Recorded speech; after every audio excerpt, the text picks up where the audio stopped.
đây miên sấy khâu cho bạp đây អ្នកយកប្តីគេខុសច្បាប់អត់ចុះទៅអត់ chôm bà pôn đam vai bà pôn trong khâu cho bạp đây ប្រពន្ធដាំវាយប្រពន្ធចុះមានអីខុសសិតគេការពេញច្បាប់គេចោទតាស៊ីវិលហើយ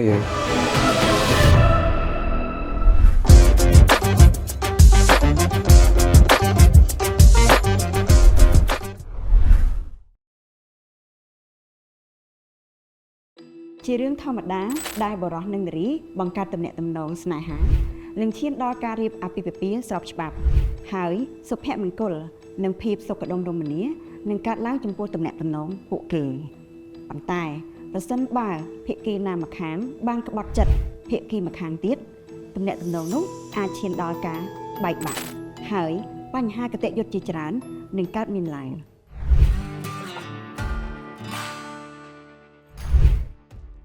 ជម្រាបសួរទស្សនិកជនជួបជាមួយនឹងនាងខ្ញុំជាថ្មីម្ដងទៀតនៅក្នុងកម្មវិធីកិច្ចពិភាក្សាតុកមូលដែលរៀបចំដោយគណៈមេធាវីនៃព្រះរាជាណាចក្រកម្ពុជា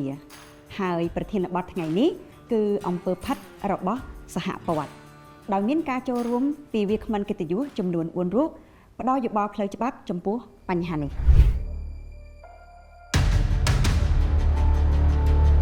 ជួបជាមួយនឹងលោកមេធាវីពេជ្រអង្គអនុប្រធានគណៈកម្មការកិច្ចការព្រហ្មទណ្ឌនៃគណៈមេធាវីជួបជាមួយនឹងកញ្ញាមេធាវីសេកសវណ្ណាសមាជិកគណៈកម្មការកិច្ចការរដ្ឋបវេនីនៃគណៈមេធាវីជួបជាមួយនឹងលោកមេធាវីច័ន្ទម៉ាឡេស៊ីនសមាជិកគណៈកម្មការកិច្ចការព្រហ្មទណ្ឌនៃគណៈមេធាវី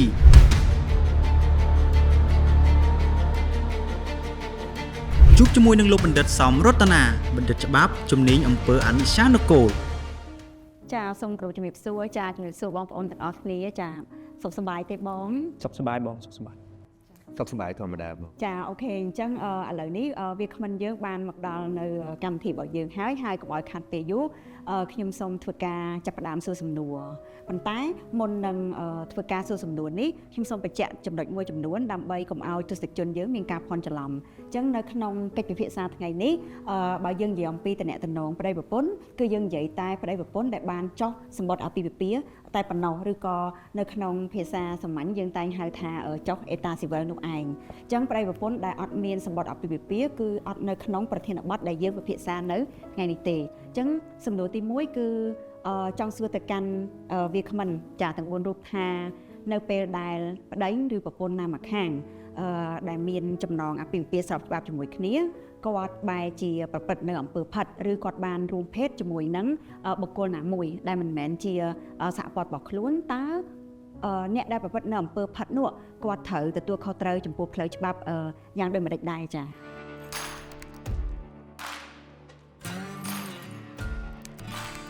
ចំពោះសំណួរនេះមានទស្សនវិជ្ជាពីរដែលត្រូវពិចារណាដោយសារថាអាចមានបណ្ដឹងព្រំទាន់ហើយក៏អាចមានបណ្ដឹងរដ្ឋវិន័យផងដែរខ្ញុំសូមអនុញ្ញាតជម្រាបបញ្ជាក់ទៅលើទស្សនវិជ្ជាព្រំទាន់តែ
ឬជនសំគំនិតដែរឬអត់ដោយសារ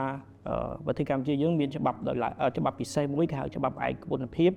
បានកំណត់តែពីបទផិតនេះទៅលើ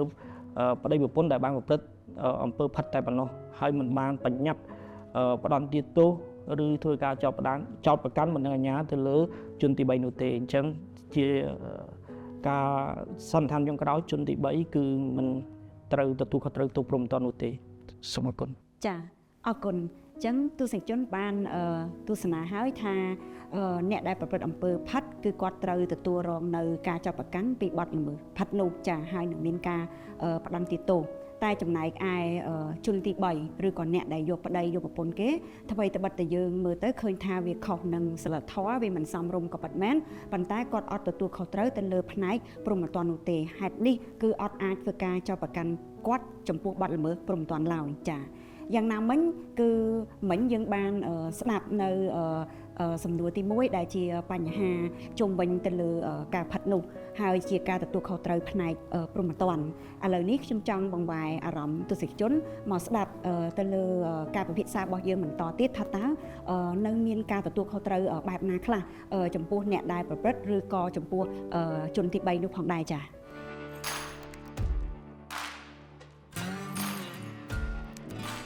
ចាសសូមអរគុណលោកស្រីចំពោះ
ឯកសារឬក៏សារឆ្លងឆ្លើយដែល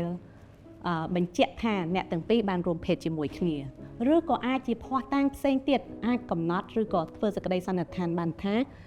អ្នកទាំងពីរមានទំនាក់ទំនងផ្លូវភេទជាមួយគ្នាប៉ុន្តែផ្ទុយមកវិញប្រសិនបើប្តីនិងស្រីគ្រាន់តែណាត់ជួបគ្នាញ៉ាំអាហារធម្មតានោះទេឬក៏ជជែកគ្នាលេងធម្មតានោះទេ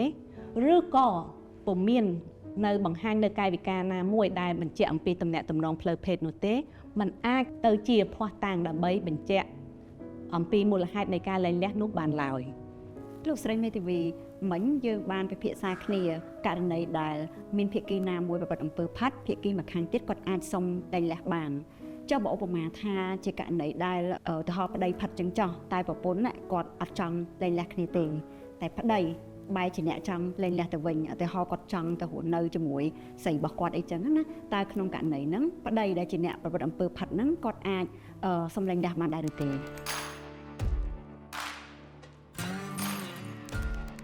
ចាត្រង់ចំណុចនេះបើទោះបីជាមានមូលហេតុនៃការលែងលះក៏ដោយករណីនេះតុលាការត្រូវធ្វើការពិចារណាខ្ពស់ចំពោះការលែងលះនោះព្រោះថាការទាមទារលែងលះរបស់ប្តីគឺផ្ទុយនឹងភាពសុចរិតពលគឺប្តីខ្លួនឯងគឺជាអ្នកប្រព្រឹត្តអំពើផិតហើយនៅសុំទាមទារសំឡេងខណៈពេលដែលប្រពន្ធដែលជាអ្នកទទួលរងនៅអំពើផិតមិនព្រមលែងផង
ម្ដងទៀតបាទអរគុណ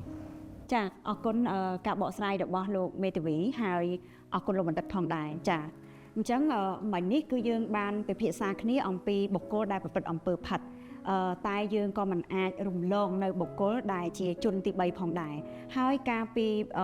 មុននេះយើងក៏បានពិភាក្សាទៅលើផ្នែកព្រហ្មទណ្ឌអំពីជនទី3ហើយឃើញថាបើទោះបីជាគាត់ប្រព្រឹត្តអំពើហ្នឹងមិនសមរម្យក៏ដោយតែគាត់អត់ទទួលខុសត្រូវចំពោះ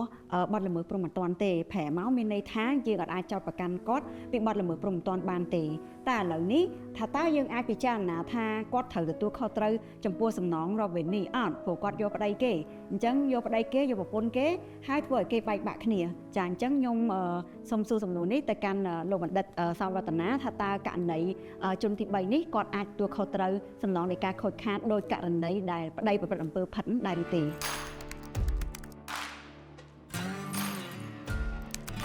បាទបងក្នុងករណីហ្នឹងទោះបី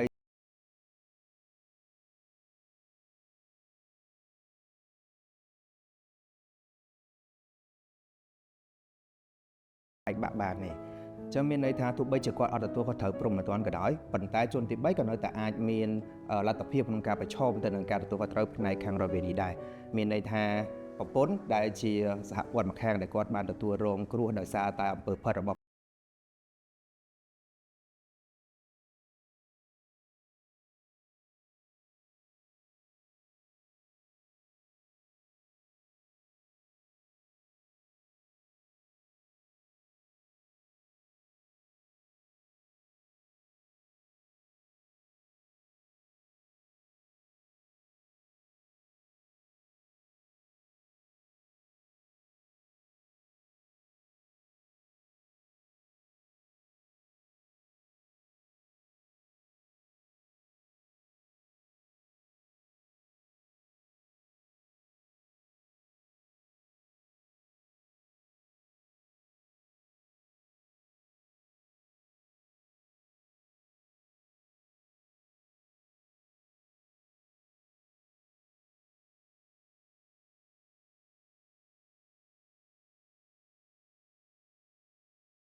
ក៏បានធ្វើការបកស្រាយជូនដល់ទស្សនិកជនហ្នឹងគឺបានច្រើនដែរប៉ុន្តែខ្ញុំនៅសល់មួយសំណួរទៀតហើយមួយសំណួរនេះគឺជាចំណុចរសើបដែលកើតឡើងនៅក្នុងសង្គមរបស់យើងអញ្ចឹងយើងបានដឹងហើយថានៅពេលដែលប្តីឬក៏ប្រពន្ធគាត់មានស្រីនៅខាងក្រៅមានប្រុសនៅខាងក្រៅអីជាដើមដែលយើងហៅថាជាការប្រព្រឹត្តអំពើផិតហ្នឹងសហព័ន្ធមួយខាងទៀតហ្នឹងគឺគាត់ដូចជាជនរងគ្រោះម្នាក់អញ្ចឹងព្រោះគាត់ត្រូវបានគេប្រព្រឹត្តបែបហ្នឹងចំពោះគាត់ចាប៉ុន្តែយើងឃើញថាគេយកប្តីយើងហ្នឹងរឿងអីយើងនៅស្ងៀមមិនអញ្ចឹងពេលខ្លះមិនខ្លាំងអញ្ចឹងមិនទៅដាក់ប្រពន្ធចំវិញយើងអាចនិយាយបានថាប្រពន្ធដើមទៅវាយប្រពន្ធចំឬក៏ប្រើអំពើហិង្សាអីជាដើមអញ្ចឹងទៅអញ្ចឹងបញ្ហានេះក៏ជាបញ្ហាមួយដែលយើងឃើញថាកើតឡើងច្រើននៅក្នុងសង្គមរបស់យើងដែរជាពិសេសតាមបណ្ដាញសង្គមយើងបានឃើញហើយអញ្ចឹងខ្ញុំចង់ឲ្យលោកមេធាវីជួយធ្វើការផ្ដល់យោបល់ទៅលើផ្លូវច្បាប់ក្នុងករណីបែបនេះថាតើនឹងមានបញ្ហាអីកើតឡើងនៅពេលដែលប្រពន្ធដើមដែលជាជនរងគ្រោះក៏ពិតមែនតែគាត់បានទៅវាយប្រពន្ធចំឬក៏ប្រើអំពើហិង្សាជាដើមបាទសូមអរគុណចំពោះការលើកសំណួរនេះខ្ញុំសូមអនុញ្ញាតជម្រាបថានៅក្នុងករណីដែលសហព័ន្ធរងគ្រោះបែរទៅជាប្រើអំពើហិង្សាទៅលើសហាយនៅក្នុងករណីនេះគឺគាត់មិនអាច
រក្សាកូនជាមួយគ្នាយ៉ាងម៉េចប្រសិនបើគាត់មានកំហឹងជាមួយគ្នាខ្លាំងខ្ញុំនិយាយមិនមែនមានន័យថាដាច់ខាតមិនត្រូវធ្វើករណីព្រំទាន់ទេតែក្នុងករណីដែលខ្លាំងហួសហេតុប៉ះពាល់ទៅដល់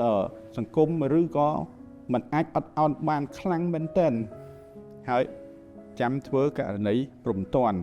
បើមិនអញ្ចឹងទេមិនគួរធ្វើទេ ចាអរគុណចាចំពោះនាងខ្ញុំវិញជាសារផ្ដាំផ្ញើចុងក្រោយជូនទៅដល់បងបងប្អូនដែលជាទាំងបរិសុទ្ធទាំងនារីសូមឲ្យធ្វើការពិចារណាឲ្យបានខ្ពស់ឬក៏ពិចារណាជាមុនពាក់ព័ន្ធជាមួយនឹងសកម្មភាពទាំងឡាយណាដែលខ្លួននឹងធ្វើក្នុងករណីប្រសិនបើមានអំពើផិតកើតឡើងចិត្តក្តៅចិត្តឆេវឆាវអាចធ្វើឲ្យខ្លួនតែជាជនរងគ្រោះខ្លាយទៅជាជនបង្កក៏មានដូច្នេះការស្វែងរកដំណោះស្រាយតាមផ្លូវច្បាប់នាំឲ្យមានការការពារដោយស្របច្បាប់ចា៎នាងខ្ញុំសូមអរគុណចា៎អរគុណ បាទសម្រាប់ខ្ញុំវិញយើងឃើញថាការភាសាគ្នារបស់យើងបានច្រើនហើយតាំងពីផ្នែកខាងព្រហ្មទណ្ឌក៏ដូចជារដ្ឋវិន័យអញ្ចឹងយើងឃើញថាប្រសិនបើប្រពន្ធឬក៏ប្តីដែលជាជនរងគ្រោះដោយសារតែអំពើផិតរបស់សហព័ន្ធរបស់យើងជាហៀងទៀតដូច្នេះយើងគួរតែដោះស្រាយបញ្ហានេះតាមប្រព័ន្ធច្បាប់របស់ប្រទេសកម្ពុជារបស់យើងហើយយើងឃើញថាដោយការបកស្រាយខាងលើប្រពន្ធឬប្តីដែលជាជនរងគ្រោះគាត់អាចធ្វើការទាមទារសំណងទៅដល់ប្រពន្ធឬប្តីដែលប្រព្រឹត្តអំពើផិតផងក៏ដូចជាជនទី3បានផងដែរអញ្ចឹងករណីនេះដោយសារតែប្រព័ន្ធសំណងការខូចខាតនេះប្រទេសកម្ពុជាយើងមានភាពស្រដៀងគ្នាទៅនឹងប្រទេសជប៉ុនដែរខ្ញុំសូមលើកបង្ហាញពីករណីប្រទេសជប៉ុនបន្តិចចុងក្រោយជាព័ត៌មានជូនទៅដល់បងប្អូនទស្សនិកជនទាំងអស់អញ្ចឹងនៅក្នុងករណីអំពើផិតនេះនៅជប៉ុនតុលាការនៅប្រទេសជប៉ុនទទួលស្គាល់សំណងការខូចខាតមិនថាចំពោះប្តីឬក៏ចំពោះជនទី3ដែលបានប្រព្រឹត្តអំពើផិតនោះទេគឺជាទូទៅឲ្យតែយើងមានលក្ខខណ្ឌដែលខ្ញុំបានបង្ហាញខាងលើតុលាការគេនឹងទទួលស្គាល់នៅសំណងជំងឺចិត្តនេះឯងហើយសំណងជំងឺចិត្តនេះទៀតសោតនៅប្រទេសជប៉ុនជាទូទៅគេមានស្តង់ដាររបស់គេមានពីរង្វង់ចាប់ពី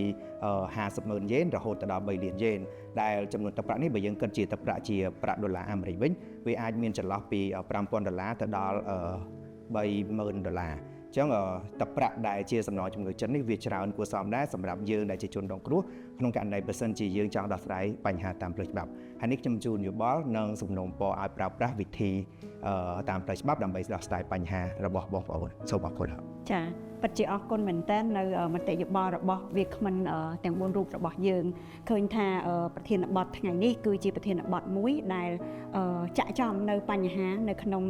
សង្គមរបស់យើងហើយខ្ញុំជឿថាទស្សនិកជនអាចនិយាយថារឿងវាអត់ប៉ះលើខ្លួនយើងផងហ្នឹងអញ្ចឹង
ប្រជាពលរដ្ឋយើងដើម្បីឲ្យការអនុវត្តនៅក្នុងសង្គមរបស់យើងគឺមានភាពល្អប្រសើរចាហើយជាចុងក្រោយគឺសូមអរគុណដល់